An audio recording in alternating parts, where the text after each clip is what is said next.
Yun na muna folks, no? So once again, this is DJ Scratch of John Mix and DJ Scratch Professional, yun, aking banner or tarpaulin, DJ Scratch Professional Sound and Lights. Alright, hi folks, this is DJ Scratch, of course, of John Mix and DJ Scratch Professional Sound and Lights, of course, right here in Cuenca, Batangas, and also Mixmark Professional Lights and Sounds. The owner is my brother, DJ Mark or DJ Mixmark. And right now, tayo po ay mag-unbox ng brand new Konzert AV-502B Class A Karaoke Amplifier. Okay? So, check this out, folks. Alright, ito po ang aking brand new Class A or generic Konzert AV-502B. Galing po yan sa supplier natin, of course, from Manila. So, ano ba? Yan. So, unbox natin siya. Okay. So, ayan. Yung bigat niya, tama lang.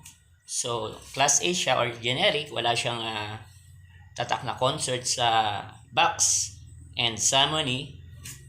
So, kaya natin masasabing Class A or generic. So, unbox natin. Okay?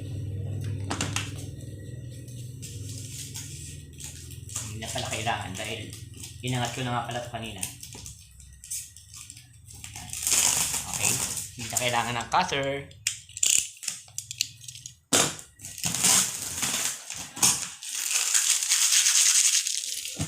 Ayan. Kita nyo ba? Kita nyo ba mga folks? Ayan. Nasa labang na tayo. Okay, once again. Ayan. Okay. So, ayan. Unbox natin. Or lapag natin dito. May hirap talaga pagka nag-iisa, no? Wala kang katulong. Wala man lang umahawak ng cam or ng cellphone.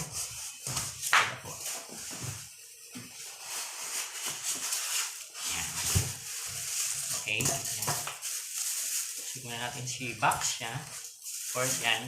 Plastic. Tira pa. Ito ang kanyang manual. Okay. So, tabi ka muna dyan. Okay. So, wait na. Okay. Continue again. So, ito po ang ating Class A or generic na Konzert AV-502B. Wala siyang Bluetooth, wala siyang USB, as in original po siya na karaoke amplifier lang. Wala siyang special features. Gaya ng mga 802 or 602 na mga Class A din. Ang ganda. Ang ganda.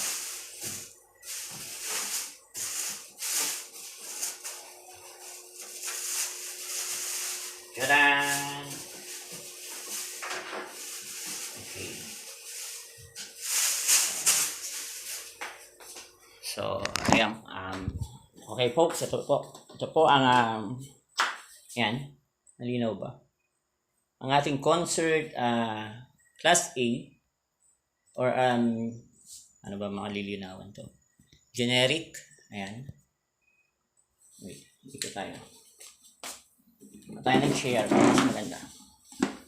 Ayan, alright. Wala kasing wala siyang liwanag. Madilim. What time is it now? So, it's 7:23. So, ayan po. Dineliver po ito sa atin, no? Actually, may supplier po ako from Manila. Doon po nanggagaling ang aking mga pang-online.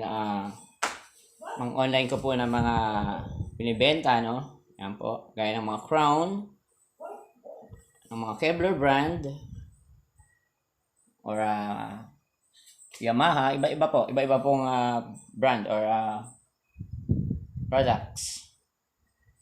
So, ayan. So, ayan po ang generic na Konzert AV-502B. So, pareho siya ng original. Pareho siya ng original. Mapapansin nyo lang, alam nyo, mga folks, kung saan siya mapapansin na siya ay generic or class A dito po. Kung nababasa niyo yan, mali ang spelling ng surround. Yan, for logic, sure, sa kanya is surround. Ayan, basta, yan, yung malalaman na class A or generic. Ayan, otherwise, wala na, halos pareho eh. Tsaka itong trademark or brand niya, brand name, kita nyo ba? Yan, ito nga, tama. Marami ako napanood sa YouTube, whatever, natutuklap to. Actually, marami na akong collection nito na tutuklap. Yan, nauuga siya. So, pagbasa natin ang kanyang itsura. Ayan. Halos pareho sa original. Ayan. So, ayan yung kanyang sealed. Ayan. Ito, mukha ring original yung sealed niya. Tingnan natin yung back niya. Wait lang. Pasensya na po. Mahirap nag-isa. Wala akong katulong dito sa bahay. Okay, yan. Punta tayo dito sa kanyang back panel. Okay. Sa back panel niya, yan. Malalaman yung generic or class A kasi po, unang-una, wala siyang nakalagay dito ang concert na nakaprint. Kagaya ng original. Tsaka yun nga pala, nakalimutan ko yung sa harap, yung tatak. Sa original concert, parang ano siya, nakaprint na mismo, parang pintura. Nakadikit na dito. Hindi siya yung gano'n na plastic na natatanggal. Okay? So, ayan. Wala siyang mga serial number. Yan. Yan po. Ang class A. So, nakalagay 1,100 watts. Ma-minus natin. Ito, alam ko na power supply nito. Ang power supply niyan, folks, nasa 31 volts lang yan. So, siguro, hindi naman ako electronics or technician din, I'm just a DJ. Wala ako masyadong alam pagdating sa mga sukatan ng mga value, ng mga kung ano-ano dito sa parts. Pero, ayun nga. Siguro ito naglalaro lang to sa siguro around mga 50 to 80 watts yung lakas niya. 50 to 80 watts per channel. Or siguro RMS. Nabubulol ako. Pasensya na folks, hindi ako sanay mag-vlog. Vlog. Yan. Yan. Siguro ito around 50 to 80 watts lang siya talaga per channel. RMS siya hula ko lang yun. Kasi ang baba po ng supply niya 31 volts lang eh. So, ang original, I think, 37 volts by 0 by 37 volts. Yan. Okay. So, ayan po. Ang back panel ng ating Class A na Konzert AV-502 Karaoke Amplifier. So again folks, kasi may setup ako ngayong darating na before Christmas. Susubukan natin itong pang drive dito sa 500 watts na crown. Actually, this is crown. Yan. Ayan po ang kanyang kita ba? Sensya na kung malikot ako. Crown BF885. Actually, itong crown na to, in-upgrade ko na po. Upgrade din po. Ito po ay dome. Pinalitan ko ng stock niya. Yan ang mid-range. And then ang kanyang tweeter, pinalitan ko ng bullet. Yan, bullet, tweeter, and dome. Okay? This is mid-range, this is tweeter, and this is whooper. Yan, hindi ko pa siya napapalitan ng instrumental. Papalitan ko din yan. Okay? Yan. So, yan ang ipag-drive po natin sa setup natin sa Christmas party. This coming, I think, December 24. Okay? Yan lang ang gagamitin natin. Tsaka itong Class A na concert. Yan. So, okay folks. Once again, this is DJ Scratch of Chan Mix and DJ Scratch Professional.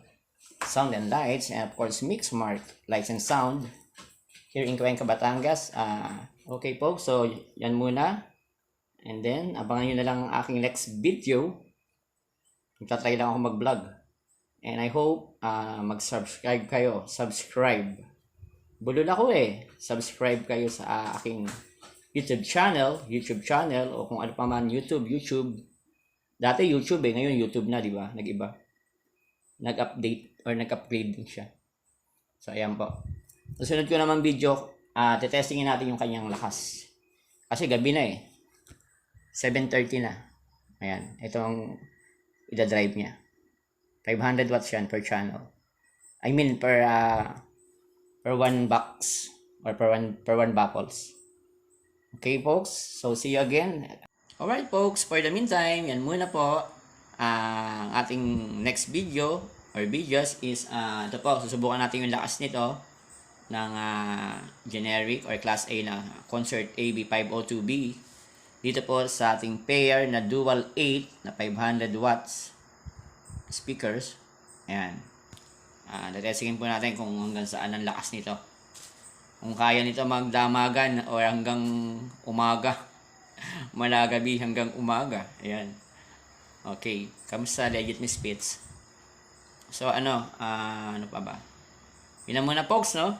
So once again, this is DJ Scratch of Jan Mix and DJ Scratch Professional, yun, aking banner or tarpaulin, DJ Scratch Professional Sound and Lights, and syempre, yun, Jan Mix, dalawa, no? And of course, Mixmark Sounds and Lights, na may-ari ay kapatid ko, si DJ Mark, of course, right here in Cuenca, Batangas. So once again, this is DJ Scratch. Baka po pwedeng mag-subscribe kayo sa akin. Yun, hindi po ako sanay mag-vlog. Pasensya na. Maraming salamat po and God bless.